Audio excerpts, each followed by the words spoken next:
Good morning students. हम पढ़ रहे थे पॉलिटिकल में स्वतंत्रता और समानता। हमने स्वतंत्रता के बारे में जाना, स्वतंत्रता के प्रकारों के बारे में आज हम अध्ययन करने जा रहे हैं। स्वतंत्रता के बच्चों 6 प्रकार होते हैं। राजनीतिक स्वतंत्रता, सामाजिक स्वतंत्रता, आर्थिक स्वतंत्रता, धार्मिक स्वतंत्रता, नागरिक स्वतंत्रता और राष्ट्रीय स्वतंत्रता। ये राजनीतिक स्वतंत्रता क्या होती है बच्चों? इसका मतलब है कि लोगों की सरकार के संचालन में भागीदारी होनी चाहिए।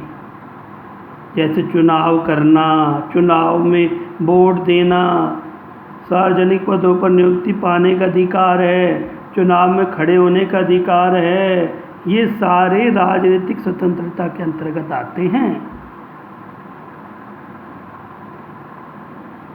सामाजिक स्वतंत्रता, मनुष्य के साथ जाति, वर्ग, लिंग, धर्म के आधार पर कोई भेदभाव नहीं किया जाए, वो समाज में समानता से रह सके।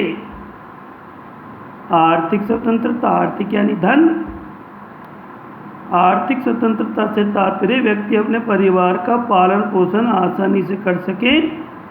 इसमें आर्थिक आधार पर असमानताएं ना हो, उसे आगे बढ़ने के अवसर मिलने चाहिए।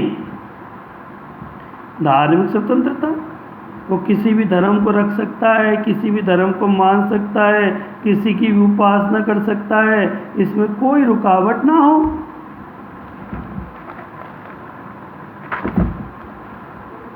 राष्ट्रीय स्वतंत्रता, जिस प्रकार प्रत्येक मनुष्य को स्वतंत्र रखने का अधिकार है, उसी प्रकार प्रत्येक राष्ट्रीय को अपनी स्वतंत्रता को बनाए रखने का पूर्ण अधिकार है। इस अधिकार को राष्ट्रीय स्वतंत्रता कहते हैं।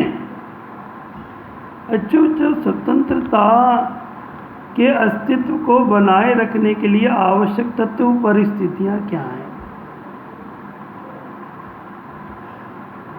पहली, व्यक्ति की स्वतंत्रता के पर निरंतर जागरूकता रहनी चाहिए कि अपनी स्वतंत्रता के प्रति वो जागरूक होना चाहिए। नागरिक को अपना साहस दिखाना चाहिए। निष्पक्ष विधि से शासन होना चाहिए। प्रेस की स्वतंत्रता होनी चाहिए। आर्थिक संसाधनों का वितरण समान रूप से हो। सभी नागरिकों के अधिकार समान रूप से मिलने चाहिए, यानी विशेष अधिकार अंत हो जाए इसका, किसी को विशेष अधिकार प्राप्त ना हो। अच्छा, स्वतंत्रता में आने वाली बाधाएं क्या हैं? बाधाएं क्या होती हैं? अपनी स्वतंत्रता के प्रति जागरूकता का अभाव, इनका ही मतलब उल्टा हो जाता है एक तरह से। अशिक्षा, गरीबी, संविधान में कानून के प्रति सम्मान का अभाव, अराजकता का वातावरण, अराजकता, लड़ाई झगड़ा, ये सब होना, कार्यपालिका का अपना मन मर्जी के अनुसार आचरण, किसी को भी सजा दे दे, किसी को भी गिरफ्तार कर ले, और आतंकवाद, ये सारी समस्याएं जो है अपनी स्वतंत्रता में बाधाएं बनती है बच्चों। आज हमारा इस स्वतंत्रता का टॉपिक समाप्त हुआ है। हम अगले वीडियो में अब समानता के बारे में अध्ययन करेंगे, समानता के बारे में जानकारी हासिल करेंगे। आप इसका अध्ययन करें, इन पर विचार करें। धन्यवाद।